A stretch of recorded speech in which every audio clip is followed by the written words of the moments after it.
नमस्कार दोस्तों, मैं हर्षवर्धन और आज हम शुरू करने जा रहे हैं chapter 2 of Indian penal code. इसके अंदर बात की गई है जनरल एक्सप्लेनेशंस की, जो कि डिफाइन होती हैं सेक्शन 6 से लेकर सेक्शन 52A के अंदर। ठीक है, सबसे पहला जो इसका सेक्शन है सेक्शन 6, उसमें ये बात कही गई है और आपको हमेशा ये ध्यान में रखनी है कि जनरल एक्सप्लेनेशंस जब भी आप लोग पढ़ेंगे तो उनके साथ आपको जनरल एक्सेप्शंस का ध्यान रखना है।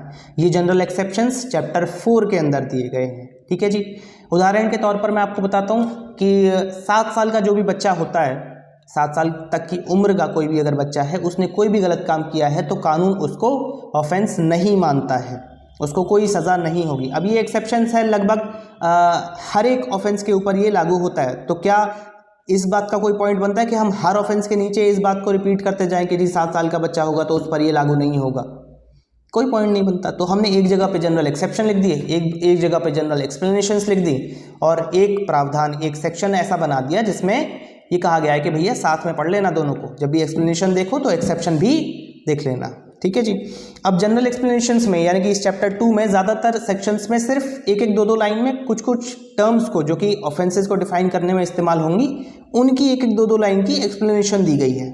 जैसे कि एक छोटी सी बात है कि ही जो शब्द होता है वो मेल और फीमेल दोनों के लिए इस्तेमाल किया गया है। गवर्नमेंट सर्वेंट एक शब्द होता है जिसको डिफाइन किया गया है कि वो इंसान जिसको गवर्नमेंट अपॉइंट करती है, गवर्नमेंट की अथॉरिटी के अंदर वो काम करता है, गवर्नमेंट की पेरोल पे काम करता है, वो गवर्नमेंट सर्वेंट है। पब्लिक सर्वेंट जो इससे ही मिलता जुलता शब्द है, उसको डिफाइन कर दिया गया है। वो एक ब्रॉडर टर्म है, उसके अंदर गवर्नमेंट सर्वेंट भी आते हैं और भी लोग आते हैं। उसमें कहा गया है कि ज़रूरी नहीं है कि वो इंसान जो पब्लिक सर्वेंट है वो गवर्नमेंट द्वारा ही अपॉइंट किया गया हो। वो हो सकता है किसी ऑनररी रैंक पे काम कर रहा हो, या बिना किसी पेरोल के काम कर रहा हो, या किसी NGO में काम कर रहा हो, है ना। जो भी पब्लिक सर्विस कर रहा है वो पब्लिक सर्वेंट है। उसकी 12 कैटेगरीज दी गई हैं और साथ में ये भी कहा गया है कि जो ये 12 कैटेगरीज हैं, ज़रूरी नहीं है कि इसी के अंदर वो पब्लिक सर्वेंट होना चाहिए। ये कोई एग्जॉस्टिव डेफिनेशन नहीं है। अगर कोई एक्ट अलग से पब्लिक सर्वेंट की कोई भी डेफिनेशन देता है तो उस एक्ट के लिए वही डेफिनेशन मान्य होगी। ठीक है जी। चलिए, तो ये आपकी हो गई जनरल एक्सप्लेनेशंस और सेक्शन 6 आपका पूरा हो गया। इसमें एक इंपॉर्टेंट कॉन्सेप्ट है कॉमन इंटेंशन, सेक्शन 34 के अंदर इसी चैप्टर में दिया गया है। उसको आपको डिटेल में समझना बहुत ज़्यादा ज़रूरी है और उसी की अब हम बात करेंगे। देखो, बहुत सारे क्राइम्स ऐसे होते हैं, मैं तो कहूँगा कि ज़्यादातर क्राइम्स ऐसे होते हैं जिसमें 2 या 2 से ज़्यादा लोगों की मिलीभगत होती है। अब कानून ये कैसे डिसाइड करेगा कि किसको कितनी सज़ा मिलनी चाहिए और कैसे मिलनी चाहिए? तो उसके लिए कुछ और प्रोविजंस बनाए गए हैं IPC के अंदर, जिनकी हम अब चर्चा करेंगे, जिसमें से एक है कॉमन इंटेंशन। इसमें होता क्या है, एक एग्जाम्पल देता हूँ मैं आपको। मान लो एक पोस्ट ऑफिस है, पोस्ट ऑफिस की स्कीम आजकल बहुत चल रही है, FD से ज़्यादा ब्याज दे रही हैं, तो पोस्ट ऑफिस में भी पैसा आ रहा है। तो 2 दोस्त ये सोचते हैं कि हमें यार पोस्ट ऑफिस लूटना है। बैंक लूटने की चर्चा तो सबने बहुत सुनी है, हम पोस्ट ऑफिस लूटेंगे। ठीक है जी, दोनों ने एग्री किया कि हम लूटेंगे। दोनों ने बंदूकें खरीदी, गोलियां भरी और पहुंच गए वहां पे। एक आदमी पोस्ट ऑफिस के गेट पे खड़ा हो गया गार्ड करने के लिए कि कोई भी आएगा तो वो सूचना दे देगा, और दूसरा व्यक्ति अंदर चला गया। इत्तेफाक से अंदर जो सब पोस्ट मास्टर बैठा था वो पैसे ही गिन रहा था टेबल पे बैठ के। तो उसने अपनी बंदूक निकाली और तान दी उसके ऊपर, बोला कि पैसे दो। पोस्ट मास्टर बोला नहीं दूंगा, तो उसने मार दिया और भाग गया वहां से। इतने में ही वहां पे पुलिस आ गई और जो इंसान गेट पे खड़ा था गार्ड करने के लिए, उसी को पकड़ लिया। अब उसको ले गए कोर्ट में। वो बोला, जज साहब, मैंने ना तो बंदूक चलाई, मैं तो पोस्ट ऑफिस के अंदर भी नहीं गया, मैंने कोई मर्डर नहीं किया, मुझे आप कृपया करके छोड़ दो, मुझ पर मर्डर का इल्जाम मत लगाओ। तो कोर्ट ये कहता है कि बेशक तुमने पोस्ट ऑफिस के अंदर एंटर नहीं किया, बेशक तुमने बंदूक नहीं चलाई, बेशक तुमने पोस्ट मास्टर को शूट नहीं किया, लेकिन तुम्हारी और उस मर्डरर की एक कॉमन इंटेंशन थी, ये नीयत थी कि हमें पोस्ट ऑफिस लूटना है। तुम बंदूक के साथ गए थे, तुम्हें ये पता था कि किसी की भी मृत्यु हो सकती है उस लूटने के दौरान, तो तुम भी बराबर रूप से जवाबदेह हो उस एक्ट के लिए। ठीक है जी। और यही जो मैंने एग्जाम्पल दिया, ये एक फेमस केस है, इसका नाम है क्या नाम है, बरेंद्र कुमार घोष। कई बार फेमस केस के नाम भी हम लोग भूल जाते हैं, पर कोई ऐसी बड़ी बात नहीं है, सभी लोग भूल जाते हैं। तो बरेंद्र कुमार घोष इसका नाम है। वीरेंद्र कुमार घोष वर्सेस एम्परर 1925 का ये केस है, कई बार एग्जाम से पूछा भी जाता है। ठीक है जी, तो ये फेमस केस है भैया, इसको आप ध्यान रखना, इससे आपको कॉमन इंटेंशन क्लियर हो जाएगी। अब पढ़ लेते हैं इसकी डेफिनेशन। डेफिनेशन में क्या दिया गया है, कॉमन इंटेंशन की डेफिनेशन मैं आपको बता रहा हूँ। When a criminal act is done by several persons, दो चीजें, क्रिमिनल एक्ट होना चाहिए, सेवरल पर्सन्स होने चाहिए, यानी कि ऐसा नहीं है कि अकेला आदमी कोई काम क्राइम करेगा और उस पर कॉमन इंटेंशन का प्रावधान लागू हो जाएगा, ऐसा नहीं होगा। कम से कम दो या उससे ज़्यादा लोग होने चाहिए और क्रिमिनल एक्ट होना चाहिए इन furtherance of common intention of all. वो जो क्रिमिनल एक्ट किया गया है उस पर सभी का कंसेंट होना चाहिए, सभी ने कोई प्लानिंग की होनी चाहिए, प्री अरेंज प्लान होना चाहिए, यानी कि सबकी कॉमन इंटेंशन होनी चाहिए। Each of such person is liable for that act in the same manner as if it were done by him alone. अगर ऐसा होता है तो हर उस इंसान को जो इस क्राइम करने में मिला हुआ था उसको उसी तरीके से सजा मिलेगी जैसे कि वो क्राइम उसने अकेले ही किया हो। ठीक है, मान लो एक मर्डर हुआ है और 5-6 लोगों ने प्लानिंग करके उस मर्डर को किया है, तो उन 5-6 लोगों को समान रूप से मर्डर के चार्ज में अंदर डाला जाएगा। ये जरूरी नहीं है कि किसने चाकू मारा है, किसने गोली मारी, उसको पता लगाना जरूरी नहीं है, क्योंकि सभी लोग मिले हुए थे, सभी की नीयत थी कि मर्डर होना चाहिए, तो सभी को मर्डर के चार्ज में ही अंदर किया जाएगा। ठीक है जी, चलिए आगे देखते हैं कि सेक्शन 34 को बनाया क्यों गया। सबसे पहला रीजन था भैया कि कई बार डिस्टिंग्विश करना मुश्किल हो जाता है कि किसने कितना सीरियस क्राइम किया है, किसकी कितनी मिलीभगत थी, किसको कितनी सजा देनी चाहिए, कितनी नहीं देनी चाहिए। मान लो कुछ लोग मिलकर एक आदमी को पीट रहे हैं, उनसे पूछा गया, और जब वो पीट रहे थे तो उस आदमी की मृत्यु हो गई, तो उनसे पूछा गया कि भैया किसने किस इसको कैसे कैसे मारा, तो कोई बोलता कि जी मैंने तो हाथ में मारा, किसी ने बोला कि मैंने तो पैर पे मारा, किसी ने बोला कि मैंने तो कंधे पे मारा, तो मृत्यु कैसे हुई फिर उसकी। तो ये डिस्टिंग्विश करना मुश्किल हो गया ना, तो तीनों पे मर्डर का चार्ज लगेगा, क्योंकि मृत्यु तो हुई है और तीनों ने मारा है, ये तीनों ने कबूल भी किया है, तो मर्डर का चार्ज लगेगा, क्योंकि नियत तीनों की मारने की ही थी। ठीक है जी, लेकिन इसमें एक चीज़ आपको ध्यान रखनी है कि एक्टिव पार्टिसिपेशन होना ज़रूरी है। ऐसा नहीं है कि वहाँ पे बस एक आदमी यूं ही खड़ा था और उसको भी आप कॉमन इंटेंशन के अंदर डाल दो। जहाँ पे ये क्राइम हो रहा है, हो सकता है कोई आदमी दूसरे किसी इंटेंशन के साथ या कोई अच्छा ही काम करने के लिए वहाँ से गुजर रहा होगा, और आपने बस पुलिस वहाँ पे मौका वारदात पे पहुंची और उसको पकड़ के अंदर ले गई, कहती तुम्हारी भी मिलीभगत थी। नहीं, उसका एक्टिव पार्टिसिपेशन जब तक प्रूव नहीं होता कि उसने कोई ना कोई ऐसा काम किया हो, चाहे प्लानिंग की हो, चाहे एग्जीक्यूशन में मदद की हो, या भागने में मदद की, कुछ तो किया हो, कोई फाइनेंशियल मदद ही करी हो, पैसे ही दिए हों, कुछ किया हो, एक्टिव पार्टिसिपेशन होना बहुत ज़रूरी है। और दूसरी चीज़ आपको ध्यान रखनी है कि प्रेजेंस ज़रूरी नहीं है क्राइम सीन के ऊपर। कई बार ऐसा होता है कि मान लो आपको किसी के अकाउंट से पैसे निकालने, इलीगली निकालने, तो जिस आदमी ने उस अकाउंट को हैक करने में आपकी मदद की, ज़रूरी नहीं है कि जब आप पैसे निकालने पहुँचे वहाँ पर तो वो आदमी वहाँ पर प्रेजेंट था, लेकिन वो एक हैकर था, उसने अपना काम पहले ही कर दिया, तो उसको भी सज़ा उतनी ही मिलेगी जितनी बाकी लोगों को मिलेगी, क्योंकि नीयत थी उसकी भी उस अकाउंट से पैसे निकालना और अपना हिस्सा लेने की। ठीक है जी, अब नोट करने वाली ये बात है भैया कि सेक्शन 34 अपने आप में कोई ऑफेंस नहीं है, कोई रियल ऑफेंस नहीं है। ये हमेशा किसी ना किसी और क्राइम के साथ जोड़ा जाता है जब भी कई लोग मिलकर एक क्राइम को करते हैं। जैसे कि अगर मर्डर के चार्ज में लोगों को अंदर किया जा रहा है, तो जज जब जजमेंट देगा तो उसमें लिख देगा सेक्शन 302/सेक्शन 34, यानी कि इन लोगों ने मिल करके मर्डर किया, इसका एक्टिव पार्टिसिपेशन था इन लोगों का। ठीक है जी, दूसरा जो कंसेप्ट आता है, इससे मिलता जुलता ये कंसेप्ट है, मैं इसलिए समझा रहा हूँ ताकि आप उसमें और कॉमन इंटेंशन में आराम से डिफरेंशिएट कर पाएँ। ठीक है जी, उस कंसेप्ट का नाम है सिमिलर इंटेंशन। अब ये क्या होती है, एक एग्जांपल से समझते हैं।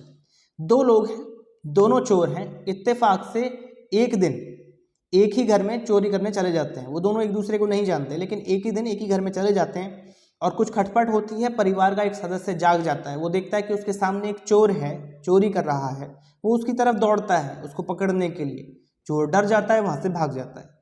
दौड़ते वक्त उसको दूसरा चोर दिखाई देता है, तो वो उसकी तरफ दौड़ने लगता है उसको पकड़ने के लिए। अब ये चोर वहाँ से भागता नहीं है, उल्टा उसी की हत्या कर देता है, उस परिवार के सदस्य की।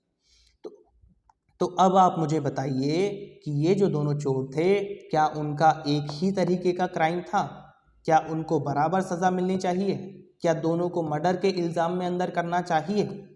क्या दोनों की कॉमन इंटेंशन थी, दोनों की नीयत थी मर्डर करने की?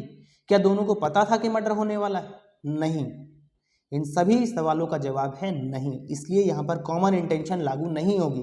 सर्कमस्टांसेस ये बताते हैं कि दोनों एक दूसरे को नहीं जानते थे, दोनों की कोई इंटेंशन, कॉमन इंटेंशन नहीं थी कि इस तरीके की कोई भी वारदात होगी, तो दोनों को बराबर सज़ा कैसे मिल सकती है भैया।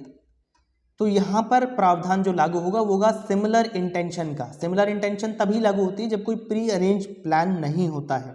बेशक दोनों चोर थे, चोरी की नीयत से घर में घुसे थे, लेकिन एक इंसान सिर्फ चोरी तक सीमित है, वो चोरी करता हुआ घबरा गया और वहाँ से भाग गया, तो उसको सिर्फ उतनी ही सज़ा मिलेगी जितनी चोरी करने की मिलती है।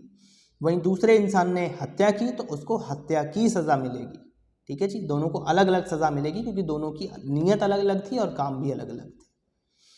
तीसरा कंसेप्ट जो आपको यहाँ पर समझना है कि कॉमन ऑब्जेक्ट क्या होता है। सेक्शन 149 में इसको डिटेल में बताया गया है, जब हम उसको पढ़ेंगे तो और ज़्यादा डिटेल में पढ़ेंगे। फिलहाल आपको इतना समझना है कि डिफरेंस क्या होता है कॉमन इंटेंशन और कॉमन ऑब्जेक्ट में। देखो, जब भी आप कॉमन ऑब्जेक्ट को पढ़ रहे हो तो आपको एक शब्द अपने दिमाग में ले आना है कि जनरली ये भीड़ के लिए इस्तेमाल किया जाता है। जैसे कि एक आदमी ड्राइविंग कर रहा है, कार ड्राइव कर रहा है, रैश ड्राइविंग कर रहा है बुरी तरीके से रोड पे, सामने एक बच्चा आ जाता है, उसको वो ठोक देता है, क्रैश हो जाता है, एक्सीडेंट हो जाता है, उस बच्चे की हो जाती है डेथ।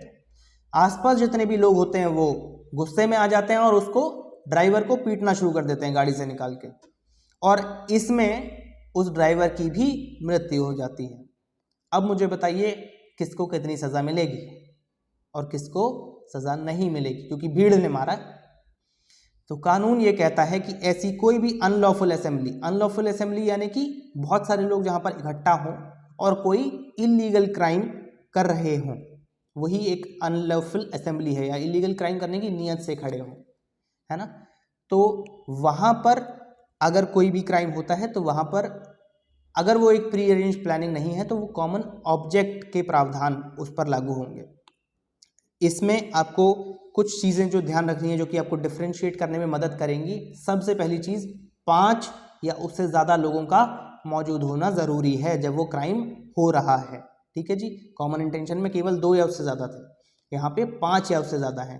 पहली बात, क्योंकि भीड़ आ गई ना, तो भीड़ 2 लोगों की भीड़ होती है क्या कोई, तो मिनिमम कानून मानता है कि कम से कम 5 लोग तो होने चाहिए। दूसरी चीज़, कोई प्री अरेंज्ड प्लानिंग नहीं होगी। अब जब वहाँ पे उसने बच्चे को ठोका किसी रैश ड्राइवर ने, तो कोई प्री अरेंज प्लानिंग नहीं थी उस भीड़ की कि आज हम इतने बजे इस जगह पर पहुँचेंगे और एक ड्राइवर की हत्या कर देंगे। नहीं, अचानक से एक एक्सीडेंट होता है, लोग गुस्सा होते हैं और उनका एक स्पॉन्टेनियस रिएक्शन आता है कि भैया इसको सज़ा मिलनी चाहिए, इसने गलत काम किया, ये जो ड्राइवर है, तो लोग उसको मारना शुरू कर देते हैं। तो स्पॉन्टेनियस एक्शन होना चाहिए, प्री अरेंज्ड प्लानिंग नहीं होनी चाहिए। तीसरी चीज़ है, mere presence in the unlawful assembly is liable। ठीक है जी, अगर कोई भी व्यक्ति वहाँ पर सिर्फ प्रेजेंट भी है उस अनलॉफुल असेंबली में, उस भीड़ का हिस्सा भी है, बेशक उसने उस ड्राइवर को नहीं मारा, फिर भी उसको सज़ा मिलेगी।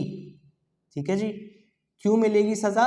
क्योंकि भीड़ को वो एक शक्ति प्रदान कर रहा है, और जो वहाँ पे लोग हैं ये जानना बहुत मुश्किल है कि किसने सचमुच में मारा, किसने नहीं मारा। ज़रूरी नहीं है कि उसकी रिकॉर्डिंग हो, और रिकॉर्डिंग है भी तो ज़रूरी नहीं है कि उस रिकॉर्डिंग में हर चेहरा रिकॉर्ड हो जाए जितने भी लोग वहाँ पर थे अवेलेबल।